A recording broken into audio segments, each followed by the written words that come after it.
Welcome to the Chrysalids podcast, where imagination meets transformation, and it's all about you. I'm your host, Vivin, Mathew, Easo, and today we bring you someone who's truly a master of many roles, both on stage and in real life.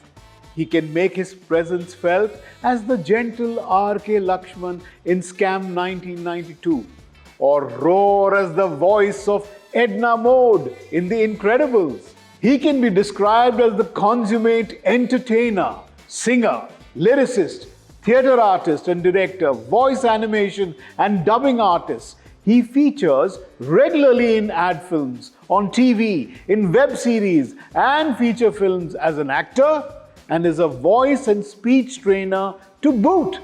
So much talent rolled into one. Asif Ali Beg, welcome to the show. You shouldn't have stopped. Go on, say nice things. Say nice things about me. Welcome to the show, Asif Ali Thank Beg. you. It's a pleasure to have you with us. Thank you.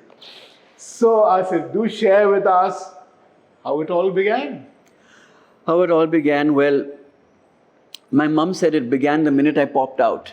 She said I popped out and I started performing straight away. I just cried and bawled for attention.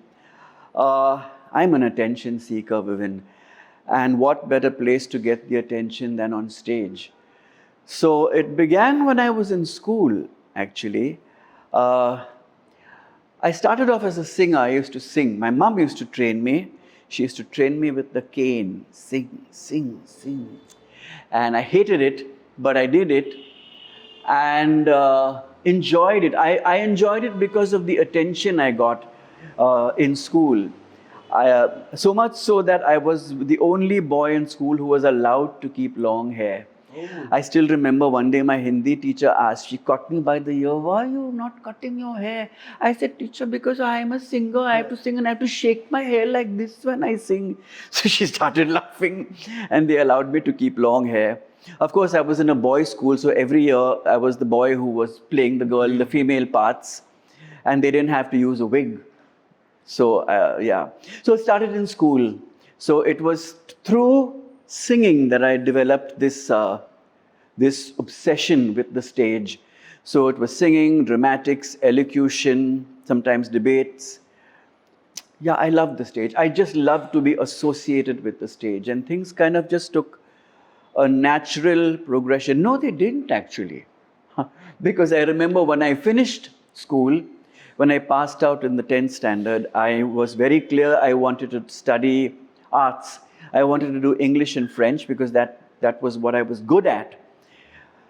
But my mom said, oh, what do you want to do? Arts, it's only for women. So I said, really? So she said, do science. So I did science. You did science? I studied 5 years of physics. I knew nothing of physics. I know nothing of physics. I still remember my examiner telling me on the last day when I went for my board exam. He said, "Aapko kuch aata hi nahi, aap idhar aaya kyun hai?" So between cheating and praying, I somehow passed. Okay. I somehow passed. But by then, I had already started singing professionally. My very first job as a singer was on a cruise liner from Madras to Singapore. So you traveled? I traveled. It was my first job. We were singing on a cruise liner. My sister and I used to sing as a duo back in the day. Okay. It was the time when ABBA were at their peak. So she was the blonde girl, I was the red-haired girl from ABBA. And we would sing Super Trooper, all that kind of thing. But we had fun. I mean, and imagine our first job in 1982 was on a cruise liner. A round trip to Singapore. Did it pay well? The trip was free. Oh, the trip was free. The trip was free. And we got to visit a foreign country and we got to buy stuff from there. I remember I bought my first SM58 professional mic in Singapore back then, which I still have. I still have that mic. Wow. So that's where it began, and then we started singing. You know, the 80s was the time of nightclubs in Bombay. It's a thing that does not exist anymore. Yes. There was one at the Oberoi. Yes. It was called, and there was called the Supper Club. Supper Club. There was one at the Taj. It was called the Rooftop Rendezvous. Right. There was one at Hotel Sea Rock. It had the revolving restaurant. thing, yeah. But I used to sing at Palm Grove, Ramada Palm Grove at Juhu. Yeah. There was a nightclub there. It was called the Brass Grill. So between 1983 to 1989, I sang there for 6 years, 6 nights a week. Wow. For a salary of 1,000 rupees per month, which was a decent salary in those days. Yeah. But then I remember after 6 years of singing at Palm Grove, I got quite fed up because it was 6 years and every day the same songs. I remember singing Part-Time Lover. Oh God, I hated it. And Careless Whispers. Every day the same songs. And those were the requests that were coming also. People would come and request the same songs every day. One Way Ticket was another one. Popular one. So then I quit that, and then I got an offer to sing at the revolving restaurant at the Sea Rock Hotel. That's before it was blown up in the bomb blast. But I sang there for all of 1 week.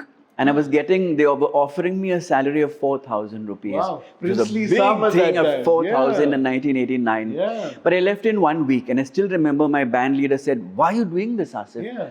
I said, "Because I want to do theatre." So he said, "Oh, really? How much are they paying you in theatre?" I said, 100 rupees a show. 100 rupees. So he said, "How many shows do you have in a month?" I said, "I don't know, maybe 4. He said, "Have you lost your head?" I said, "Yes, I think I have." And I never looked back. Wow. I never looked back. Wow. So that's how acting in theatre, your singing we heard about. Now tell us about your lyric writing. Oh, that came much, much, much later. That was much later, yeah. So I started doing theatre. Let me try and can I go chronologically? Yes, please. So my first theatre workshop was with the wonderful Pearl Padamsi. And at that time, Alec was casting for Othello, starring Kabir Bedi as Othello. And she said, "Alec is casting, go talk to him." So I ran like a little mouse to meet the great Alec Padamsi. And I got one line in the play, which I forgot on opening night. What do you say? He never forgave me for it. But I was also... You also... forgot on opening night? I remember it was the preview. We had a preview at the Tata. Because I was also working backstage with costume. I was assisting Amal Alana. I used to dabble in costume at that time. And we were at the Tata Theatre. And for those of you who don't know the Tata Theatre, the green room is quite far away from the wing, you know. And it was my first play. And it had Kabir Bedi, it had his then wife Nikki Bedi, it had Sabira Merchant, it had Ronnie Screwvala, it had all the theatre greats in it, Vijay Krishna. And I was like a kid in a candy store with all these actors whom I'd only seen on stage before. And I remember I was backstage fixing someone's glove. And I heard my cue on the monitor and I said, "Oh my God, should I go? That's my cue. Should I go?" And I wasted even a few more seconds. And he said, "Go, you idiot." And I ran on stage and I went and I just blanked out. And I was... My first theatre experience. I will never forget that. So tell us a little bit more. I mean, how did the journey progress? So from one line in my first play, Alec then cast me. He gave me the lead part in his next play, which was Tara, Mahesh Dattani's Tara, which is about twins, and I played the male twin. And then I did a play with Rael, which you were also in. Ali Baba. Didn't you play my father in that play? No, I don't know what I played. I think I was with Ali Baba at that time. I was Ali Baba. Vijay played my father. And he's probably younger Cyrus than me. Brocha also Cyrus Brocha was in it, So one thing led to another, and I just was enjoying being on stage once again. But even then, like I said, I used to write lyrics, I used to dabble in costume. So I think I was, even though I'm saying it myself, I was a bit of an asset. I could act, sing, and do costumes. And rehash old second-hand costumes from older plays, which is very useful when you're in the theatre. So you had no formal training in tailoring or anything like that? I did. Like yes, I studied. I did do a tailoring course back then. My mum was a seamstress. So I used to help her just with hemming and hooks and eyes. But it was fun work also. And I particularly liked designing costumes for for plays. I also used to do production for ad films at that time. Wonderful. So that's because I just wanted to be associated with anything creative. Wow. I just wanted to create. And so you left an entire career which could have been lucrative, perhaps, right? 4,000 at that time. I mean, come on, I'm sure it would have grown. And you decided to follow your passion. And you said theatre is your passion and that's it. I will do whatever is associated with it. Wow, fantastic. But I have to say, I was just lucky. I was blessed because I didn't really have to push after that. People saw me in something and they came and they asked me, will you do this? Would you like to? And will you read for my play? And so I think by then, I think every year I did one play. Okay. After That's that, pretty good. Which was pretty good considering I am not the greatest actor going. I'm very mediocre, but I learn my lines and I know my moves. So I have an interesting question for you. If you think you're a mediocre actor, why is it that people cast you? That's very interesting for me. Because I'm easy to work with. Oh. I show up for rehearsal on time. Okay. I don't argue with the director beyond asking him questions. I'm not demanding. I do what is told of me. I do what is expected of me. Wonderful. Wonderful. So maybe there's something What in that. Could you ask? Maybe, Oh yes. Maybe discipline. there's something in that. It's about discipline, and I learned discipline at a very, very early age from my mum, from Pearl, from Alec. I learned discipline, and that is non-existent today. There's plenty of talent available. Discipline unheard of. So you were part of some band? Oh yeah. So the singing kida had not left me. Yes. And I was approached by a band to sing. Of course, it was a regular gig band. We were doing covers and we were playing at shadis and corporate events and things like that. But I sang with them for 4 years. It was a band called Aqua Flow, believe it or not. Sounds like a water cooler. So, with all due apologies. But at that time, which was the early 90s, we were the most sought after band at weddings. Wow. Yeah, I remember during season time, which was usually winter, October, November, December, Shadi time. I would have like 32 shows a month. What are you saying? Sometimes singing twice. 32 shows in 30 days. Okay. Sometimes 1 half here and the second half there, and So it was a busy time, but it was a fun time. So did people reorganize their weddings according to your availability? No. Again, this was again a time before the bomb blasts happened in Bombay, and there were no time limits. There was no curfew. So I remember, especially during Christmas and New Year, we would play 1 half at one venue and play second half at another venue, which would go on till the wee hours of the morning. So that's how. Then once the bomb blast happened, everything was over. It was just finished. So I got the last of that wonderful era of gigging. But then let me tell you. Or you have a question for me? No. I want to hear this because questions are coming in my head. But anyway. So I got fed up of doing covers. I wanted to make my own music. And like every kid, I used to dabble in some, I won't even call it poetry. I won't dare call it poetry, but it was scribblings. But I wanted to write my own songs. And I remember at that time we had a little 2-in-1 at home. When no one was looking, I would take the old TDK tapes and press record and sing something. And I said, oh, that doesn't sound too bad. And I said, I'm going to keep this. One day it's going to come in use. So I quit that band, that Aquaflow band. I also quit. Well, actually, I quit because I lost my voice. You lost your voice? Yes, I lost my voice. I had no formal training in music. Okay. I was born with a respiratory disorder. I always suffered from shortness of breath. And I was singing at a time when Michael Jackson was at the peak of his career. And everything is up there. Beat it. And I was screaming and shouting with no technique. With the result that I completely lost my voice and I had to quit. So I took a break for a year. I took a break for a whole year. For a whole year. It was a difficult year. Yes. And then I met the wonderful Merlin D'Souza. Merlin D'Souza was also from a very, very popular gig band at the time called Fame. Fame. Yeah. And I remember the first time I saw her, I was I said, who is this creature? I had never seen, I know it sounds sexist in today's day and age, but I had never seen a woman play keyboard like that on stage. I'd only seen guys. And Merlin is something Merlin, else. And I said, who is this? Yeah. So anyway, I became great friends with her. I started designing her clothes. Okay. I said, don't dress like a Catholic Auntie Merlin. Wear something nice and sexy. So I was designing her clothes. And we became great friends. And then we decided that one day we would work together. Formally. Because it was love-hate at first sight. Okay. Merlin and I had this love-hate relationship. Okay. So so after I took this sabbatical, we decided to form our own band. Yeah. That was again the phase. That's your first. No, that's Aqua Flow was your first one. And first one. Then so that was a phase of Hindi pop.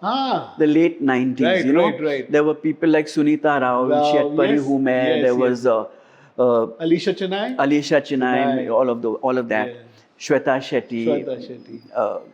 So we had a band called Mantra.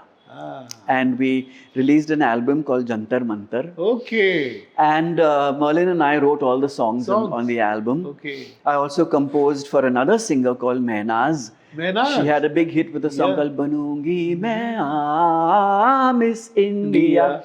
So I wrote that for her. So I enjoyed the process of creating my own music. Correct. From when it starts off as a little voice in your head, a little hook in your head, and then you finally see it coming to life. And people appreciating it. And MTV, Channel V had all just come to India at that time. So I was a little pop. We were a little bit of a hit on all these shows. So were you made to do appearances and all that? So we had to do all these appearances and interviews, and I made a lot of money. Diana Hayden, who then became Miss World, was our manager. What are you saying? She was a brilliant manager. She got things done for us. She got us the best treatment. Okay. So I had a lot of fun. We traveled a bit, made some money. But very soon, I think within 2 years, I realized that I don't have the makings of a pop star. Or at least I didn't then. Okay. Because I was not allowed to say what I felt. You have to say all politically correct things, right? Well, not so much. You have to say what people want to hear. People don't want to hear what you have to say. Oh, okay. It's like that. That's a nice phrase. So I said, no, this is not for me. I want to just be myself. Okay. I'm the kind of guy, you may see me on TV one day and the next day you'll see me buying bhaji or buying fish on the street. And I remember my manager said, Asif, how can you do that? So I want to be able to do that. I love shopping. I love going and buying my own fish and buying my own bhaji. Okay. So, but I was not being allowed to do that. They said you have to sit in a car with shaded windows and people must not know who's inside. I said, I don't even own a car. But that led me to all the other little arms of performance in theatre. One of them being dubbing, voice dubbing, which I do a lot of. So I was called to audition to sing for Winnie the Pooh. Okay. The Disney character, Winnie the little Why bear. don't you sing us something from that? I can't sing anything from because I don't remember. It was a long time ago. Okay, whatever you remember. So anyway, it'll come. So I was called to audition to sing for Winnie the Pooh.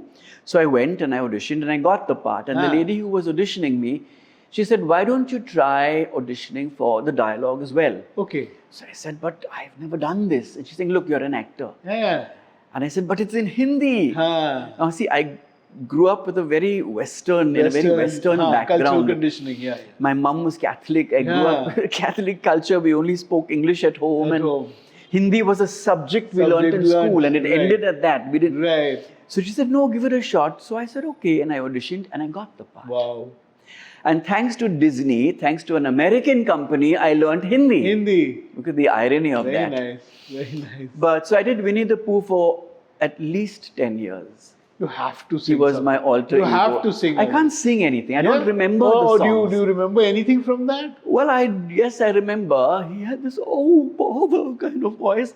Those of you who like Winnie the Pooh in Hindi will hate, in English will hate him in Hindi. But he was, Odi Baba, लगता है मेरा मधु खत्म हो गया है. Oh, Father, अब मैं क्या करूं? और मुझे इतनी भूख लगी है. Oh. सोचो. Oh, हाँ, मैं Edna से पूछूंगा. Do you know who Edna is? Edna was another character I played in the Incredibles, and she would go, "Oh, darling, ये तुम क्या कर रहे हो? इतने मोटे हो गए हो तुम पू? No Madhu for you. जाओ घर जाओ, dieting करो, darling. Goodbye, darling." So were you speaking to Edna or were you speaking to me? Think of it, you don't look like Winnie the Pooh. Yes. Edna was so much fun because I was a man playing a woman. Okay. And I remember I won an award for that part as the most innovative use of voice. Oh, okay. But so it was my music that led me to voice dubbing. And since then I've done quite a few characters. I played Olaf in Frozen. Okay. I played Sid the Sloth in Ice Age. Okay. And it was also my singing that led me back to theatre. So in the late 90s, Lilette Dubey was auditioning for a rock musical version of the Mahabharata. So she called me to audition for the part of Shakuni. Wow. So I said, "But Lilette, who is Shakuni?" Sorry, I had never read the Mahabharata. I didn't know who the hell Shakuni was. So I auditioned, I got the part, and then I tried reading the Mahabharata. I honest to God tried. I couldn't go beyond 3 pages because there were so many characters and someone in this avatar married that god, and I said, "I'm done with this." But I had great fun playing Shakuni because... How did you get into the skin of the character?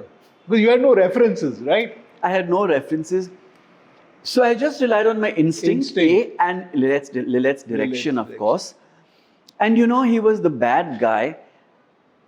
And theatre is about really finding those aspects of yourself that you cannot express in your normal day-to-day life.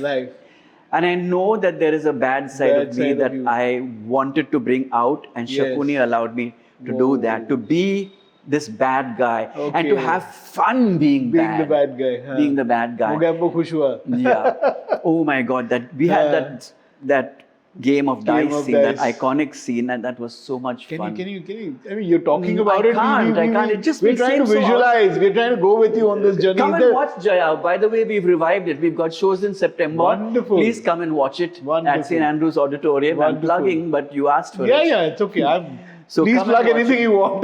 No problem. So so Shakuni. Yeah.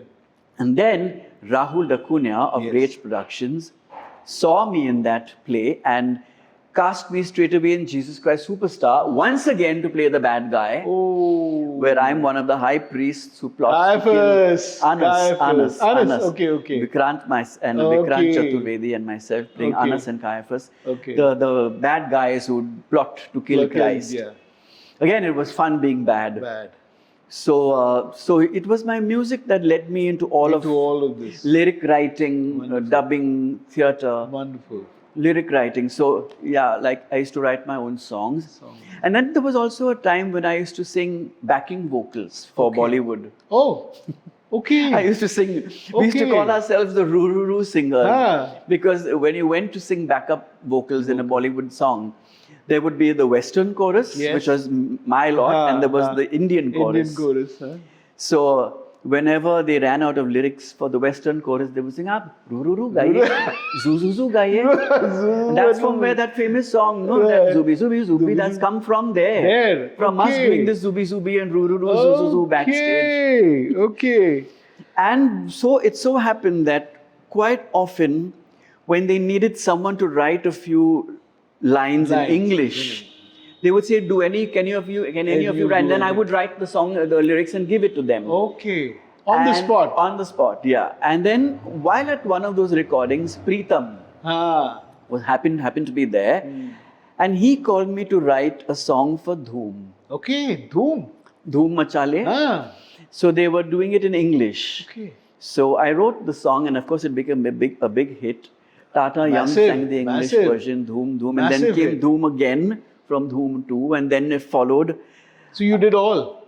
All, meaning I wrote Dhoom, the English version, then Dhoom 2, which had Dhoom again, I feel the beat of the rhythm of the... That one, that was me. Right. And then I wrote quite a few songs for the Roshans, Rakesh Roshan and company, There was Crazy for... Achha. Quite a few. And they had a film called Kites, which I did for them. Yes.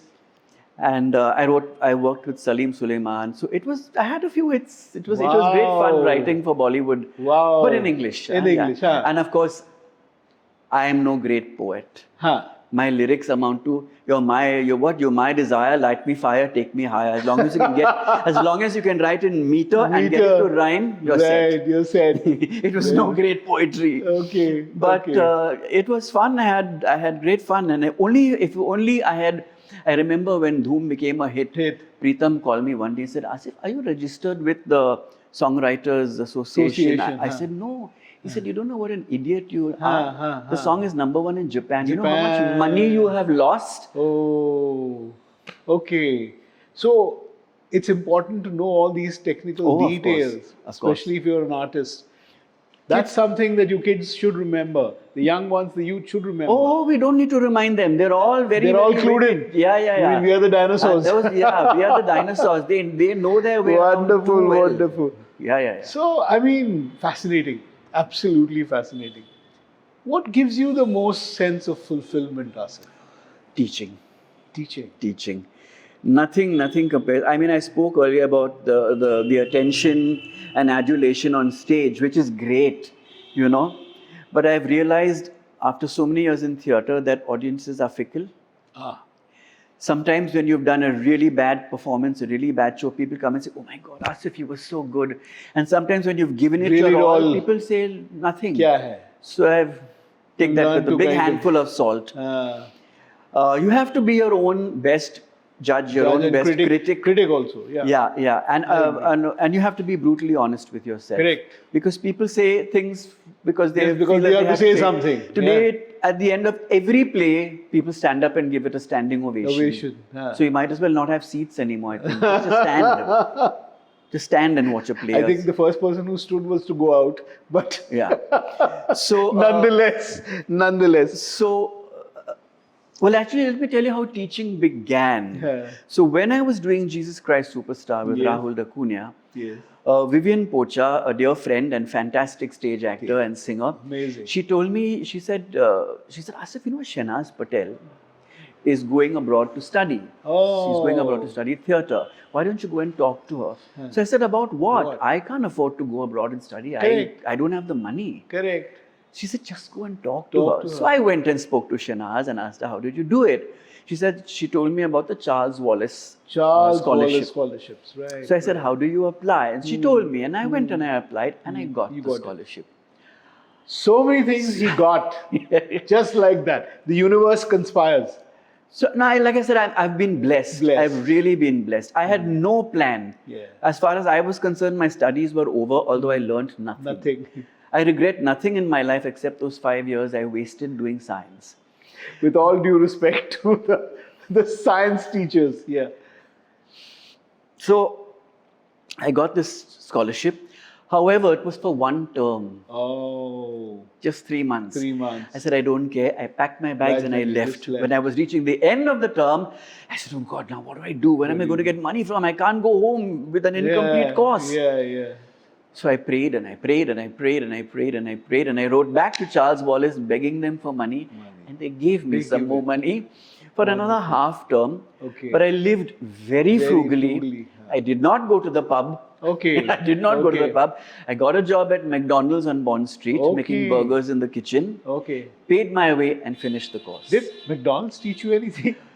I mean, what did you learn there? No. McDonald's, you're right. McDonald's was a class in itself. Because it was all students from all around the world. It was like an accent class. Wow. And of course, it was I had never worked like that before.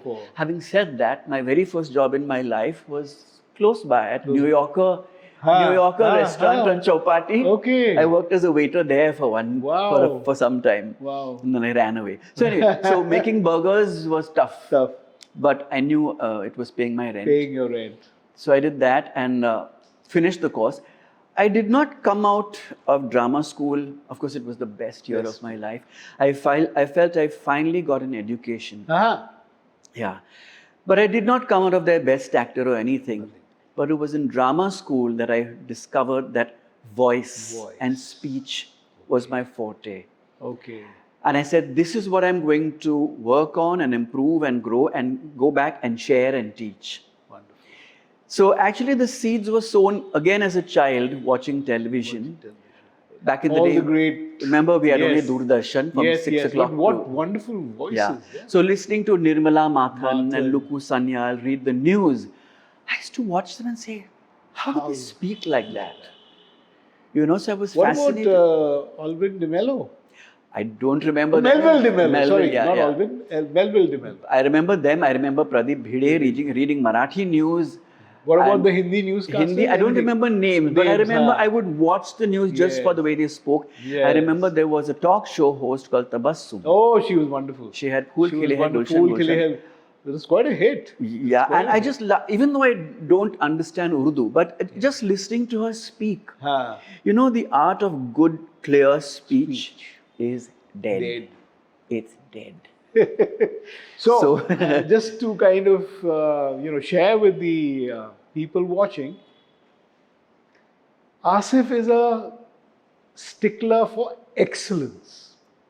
He feels people don't strive for excellence. They don't work towards excellence. They're not willing to put in the work required for excellence. So, I don't know whether it's so much excellence or whether it's just a sense of commitment and doing the best you can. Now, whether it turns out to be excellent, because that's also a very subjective relative thing, yeah. But it's just commitment to giving your best. So you can call it some kind of passion. Yeah. Yeah. In Hindi, we say junoon. Yeah. It's a kind of craziness also. It's a madness, right? So, believe it or not, even though I was a theatre person, before going to drama school, I hated Shakespeare. Oh. I know it sounds blasphemous. Because for me, what I had seen up until then, Shakespeare was given this very snooty kind of thing, which elite. A very elitist, and I didn't relate to that. And which is very ironical because Shakespeare was meant for the masses. For the masses. So that's like... But in one class in drama school, my voice teacher opened me up to the beauty of that language. And I said, oh my God. And the poetry in it. Oh my God.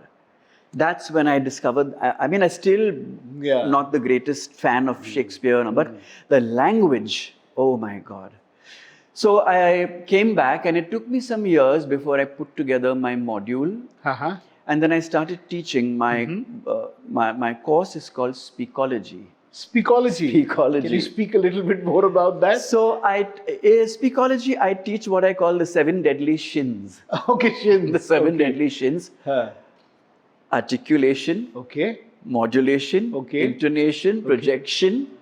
respiration. Etc. etc. Wow. The 7 deadly There's shins. still 2 more. Okay, I got it. But so the 7 deadly shins. The main thing being breathing technique. Like I told you earlier, I was born. You said you had a breathing disorder. Started, so that's where I learned breathing technique, and it has saved my life on stage. I still have problems, but not like it was earlier. At least now I know what to do, or at least now I know how things work on the inside. Is there like a quick reckoner on that? You can very simple. Very simple. Go ahead. Yeah? Tell us. Most of us can ask you to take a deep breath. There you go. That's what everyone does. This is shallow clavicular breathing. Not going to get you very far in life. Thanks for saying that because I was holding it for too long. Yeah, shallow clavicular breathing. What we need to do is engage in what is called intercostal diaphragmatic breathing. What? Sorry. Intercostal diaphragmatic breathing or abdominal breathing, which is from here. Okay. So this they teach you in yoga also, don't they? The good yoga schools do. The good yoga teachers do. Yes. Yeah. It's just going back. Because if you put a CCTV camera in your bedroom and watch the footage in the morning, once your mind is switched off and you've gone to bed, so the body automatically goes back to doing what it was designed and created to do, which is breathe like this. The minute we wake up in the morning is, oh my God, I'm late. I got to go this. I have to go to the office. And straight away we get into this shallow breathing. Do you handle stress also like this? It is, obviously, right? Because breathing is the most important, first step towards anything. Once you get the breathing right, once you go back back to understanding how you were designed to breathe. So And this then is you how learn- you do your long monologues. You also do your singing and dancing. And This is the only way this to is the do only it. way to do that. The Okay. quality of your breath is the quality of your life. Wonderful. Very nice. You've given us a lot of these phrases, these lines. Very nice. So just, people tell us it's a very difficult time and you have to survive. Do you need to market yourself even now? Yes. Yeah? And I'm rubbish at it. Oh. That's why I'm not Okay. as successful as I could be. Yeah. Yeah. No, okay, that's very interesting. Successful as you can. What defines success? What is your definition of success? Well, success for me would be if right now we'll lift the shutter and there are 10,000 people waiting to get a selfie with me. That is success. Okay, so public acceptance, attention, Yeah. and love. Nobody's waiting out there for a Okay. selfie with me. No, so this is something I feel very strongly about. And there are a lot of talented artists who are just not acclaimed, and you have rubbish being, Yeah. kind of, So yes, felicitated and given all the kind of attention. not so much given the opportunity to begin with. Opportunity. So it's a lot of things. The one thing, of course, yes, is marketing, networking. Yes, networking. You have to go out there. You have to put yourself out there. Go and meet people. Yes. A lot of people who are starting out in theatre say, "How do I meet?" I say, "Go watch a play at Prithvi. Go backstage, meet the cast, meet the director, join a workshop. Find out that you have to do your networking. You have to market yourself. And today, social media, you've got it all. In my time, we didn't have that. We didn't have that. Yeah. Make your own reels, put it out there, you know. Right. But you can do all of those things and still not get work. Luck plays a very, very, very, very important factor. You're saying that your destiny. Destiny. Your destiny. Judy Dench put it very well recently. She said, she's saying, I just got lucky. Wow. Yes, I'm a half decent actor. Just imagine name Judy Dench sing. Wow. She said, Wow. yes, I'm a half decent actor, but I'm doing one play. Someone Okay. came and saw that and said, will you read for my play? Okay. Then someone saw that and will you audition for my play? One thing led to another. One She's saying, so that luck does play an important part. Which brings me to this thing that what motivates you now? To do what? To do anything. What motivates me to teach, I can tell you. Okay. Because teaching, like you asked me earlier, Yes, it's the thing that gives me the most Satisfaction. the most satisfaction, because I feel that I am touching lives, I am impacting lives the most when I teach. That motivates me. Actually, to plug the show, that's personal transformation that he's bringing about. Yeah. Asif Ali Beg is bringing about personal transformation in people. They are chrysalids. Through speech. So I'll give you an example. There was a young boy who was sent to me. He must have been 19 or 20 at the time. Merlin, in fact, heard him speaking in church. He was doing a reading in church. And she noticed he had a nice speaking voice. And she said, why don't you go and meet my friend Asif Ali Beg? He trains. So he approached me. Sweet, simple little Bandra Bugger, I will call him. And he said, Asif, sir, will you teach me? And he's saying, I don't have money to pay you. And all that. So I said, come. So he came and he took some of my classes and all that. But that boy worked on himself and he worked on himself and he Googled and he Googled and he read and he worked and he studied. And he transformed himself. He had a stutter. He corrected his own stutter. So he used to stutter and stammer. He corrected his own stammer. Wow. And he helped other people correct their stammers.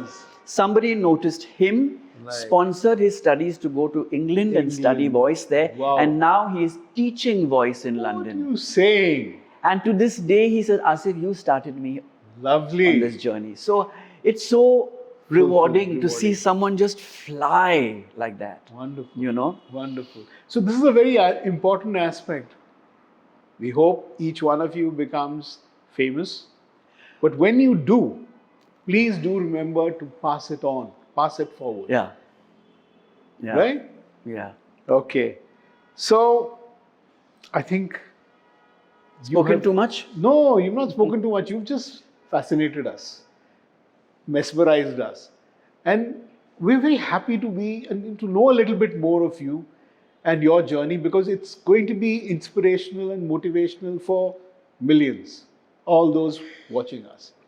So it is a roller coaster, we all know that, right? But to reach a certain stage and say, I have impacted some lives, Yeah. right? How many of us can say that? Not many. Right? So God bless you. Thank you so much, Asif, for that fascinating journey through your world of voices and characters.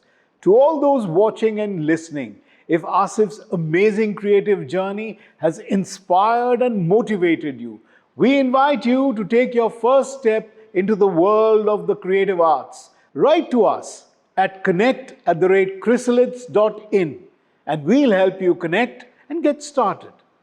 Thank you, and do remember to catch us in 2 weeks, same place, same time. And don't forget to subscribe to our YouTube channel. Until then, stay safe, stay healthy, stay happy, and start your creative arts journey today.